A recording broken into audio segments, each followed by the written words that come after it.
On va maintenant parler de Neptune en maison 7. Alors Neptune, c'est tout ce qui est d'une part confus, un peu secret, caché, mystérieux, parfois malhonnête. Neptune, c'est aussi les addictions. Et d'une autre part, Neptune, c'est le romantisme, l'hypersensibilité, la compassion, la dévotion. C'est, je dirais, l'octave supérieure de l'amour, c'est l'amour inconditionnel, lorsqu'évidemment cet aspect-là est activé. Et la maison 7, c'est le partenariat, le rapport au conjoint légal, le mariage, les associations, collaborations et les projections que l'on fait sur l'autre. Alors Neptune en maison 7 peut donner toutes sortes de choses.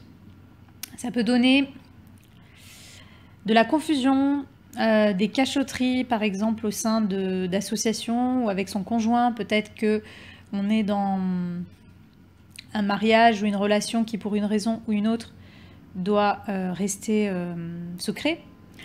Peut-être qu'il y a beaucoup de mensonges ou de non-dits ou de cachotteries dans son mariage. Peut-être qu'il y aura des questions de fidélité et surtout infidélité au sein d'un mariage qui pourront arriver. Peut-être qu'on peut être déçu justement d'un partenaire, on peut se heurter à des déceptions, des désillusions dans son mariage ou tout simplement dans ses associations aux autres. Pour la simple et bonne raison que Neptune a tendance, c'est une énergie qui a tendance à nous faire projeter des choses qui n'existent pas toujours. C'est une énergie qui nous pousse toujours à pardonner, à voir le bien en l'autre. Donc c'est une énergie qui peut nous rendre naïfs. Donc du coup, il peut y avoir cette sorte de naïveté au sein de nos relations aux autres. Peut-être qu'on peut projeter des qualités neptuniennes sur un partenaire ou dans nos associations. On peut vouloir un partenaire qui sera doux, qui sera romantique, qui sera peut-être un peu passif, un peu compatissant, gentil. Pour certaines personnes, vous pourrez peut-être projeter quelqu'un d'artiste. Peut-être que vous aimez les gens qui sont plutôt créatifs, artistiques. Et que donc vous pourrez peut-être vous associer d'ailleurs avec des artistes. Peut-être que vous projetez des qualités qui ont plutôt un lien avec la spiritualité, le don de soi, la compassion. Peut-être que vous cherchez un partenaire qui va se dévouer pour vous, ou que vous allez vous dévouer pour votre conjoint. Donc à vous de voir comment Neptune se manifeste. Bien sûr, s'il y a des aspects difficiles, si ce Neptune est mal aspecté, ça va vraiment montrer une problématique neptunienne, soit de cachotterie, d'infidélité, ou de dépendance. Il peut y avoir de la dépendance affective, de la dépendance à son mariage. On peut dépendre beaucoup de ses relations, de ses partenariats, de son couple. Donc voilà, ça peut être une position qui peut être dangereuse pour ce côté-là. Peut-être qu'on va être marié ou tout simplement en couple avec quelqu'un qui aura des problèmes d'addiction. Alors ça peut être n'importe quoi, hein. Ça peut être des addictions, drogue, alcool, mais ça peut aussi être des addictions à la sexualité, aux jeux vidéo, enfin peu importe, toutes sortes d'addictions, toutes sortes de dépendances. On peut peut-être attirer aussi des partenaires dépendants à nous, dépendants qui vont dépendre beaucoup de nous pour certaines choses, ou même qui vont dépendre de nous émotionnellement. Donc voilà, il y a toujours ce côté un peu nébuleux qui peut planer au niveau de ces associations aux autres, de sa façon de voir l'autre ou de sa façon de vivre le rapport à l'autre. Donc à vous de voir comment cette énergie peut se manifester. Le tout, c'est de ne pas tomber dans l'excès, parce que Neptune peut être une planète qui est très belle. Comme je l'ai dit, elle pousse à l'amour inconditionnel, donc il peut y avoir beaucoup d'amour, il peut y avoir des capacités de pardonner, d'être vraiment en osmose avec l'autre. On peut être fusionnel dans son couple, on peut rechercher cela. On peut vraiment avoir une grande empathie dans notre rapport aux autres. Donc Neptune peut être une énergie très belle qui peut justement pacifier, aider à ce que les relations avec les autres se passent bien. Le souci, c'est que justement, comme Neptune, c'est une énergie, c'est une planète qui va avoir la tendance à devenir trop compatissante, trop dans le pardon, trop dans la dévotion, et bien du coup, ça pourra faire en sorte que peut-être justement cet autre, ces personnes extérieures vont peut-être profiter. Donc elles vont peut-être s'associer avec nous pour profiter de quelque chose de nous, ou de ce qu'on peut avoir à apporter. Donc on peut avoir aussi des partenariats cachés ou malhonnêtes, ou des associés qui vont nous voler sur quelque chose, ou que nous on va voler quelque chose.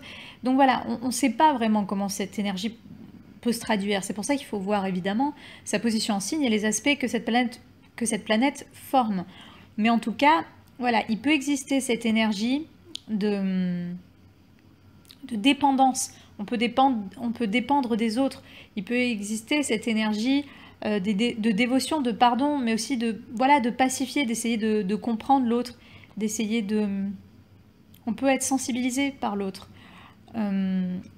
Et on peut, comme je l'ai dit, attirer des gens ou un partenaire qui va être dépendant.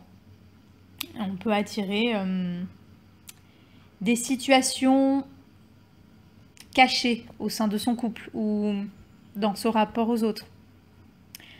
Donc, à vous de voir comment cette énergie se manifeste. Dans la leçon que Neptune pourrait apprendre, c'est de mettre,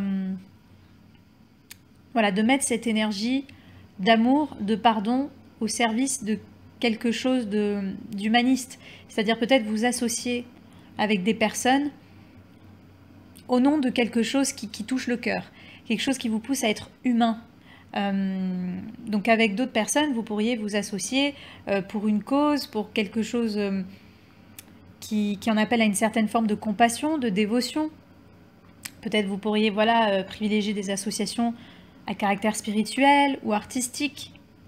Donc l'enseignement, je dirais, de Neptune, c'est de grimper en octave et d'établir ses relations et ses partenariats sur quelque chose de plus spirituel, de plus intuitif, de plus connecté, pas au niveau concret de la matière, mais au niveau vraiment de l'esprit, du cœur. Se connecter vraiment avec le cœur, dans chaque rapport qu'on aura aux autres, dans chaque relation, avec son conjoint. Essayez plutôt de privilégier l'aspect compassion, et pas l'aspect cachotier, projeter des choses, parce que du coup, sinon on peut être décevant dans ses relations aux autres ou dans son mariage, ou on peut attirer des personnes qui vont nous décevoir. On peut avoir beaucoup de désillusions. Parfois on peut avoir des amours secrets, comme je l'ai dit, des relations secrètes. Donc voyez plutôt en quoi ce Neptune peut inspirer, parce que on parle évidemment d'inspiration aussi. Donc en quoi cette planète peut inspirer positivement vos relations, en quoi elle peut inspirer votre rapport au mariage, à votre partenaire. Qu'est-ce qu'elle peut apporter vraiment de beau, de doux, quel genre d'amour spirituel, ouvert et vraiment dans le cœur. Comment cette énergie pourrait justement impacter positivement vos rapports aux autres, et comment vous pourrez vous servir de ces énergies d'amour et de compassion pour avoir des associations constructives, comme je l'ai dit, soit pour une activité, quelque chose d'humaniste, soit pour une activité professionnelle qui requiert justement des qualités neptuniennes. Mais voilà, à vous de voir comment, on va dire, l'octave la plus belle et la plus noble de cette planète peut impacter positivement vos relations aux autres.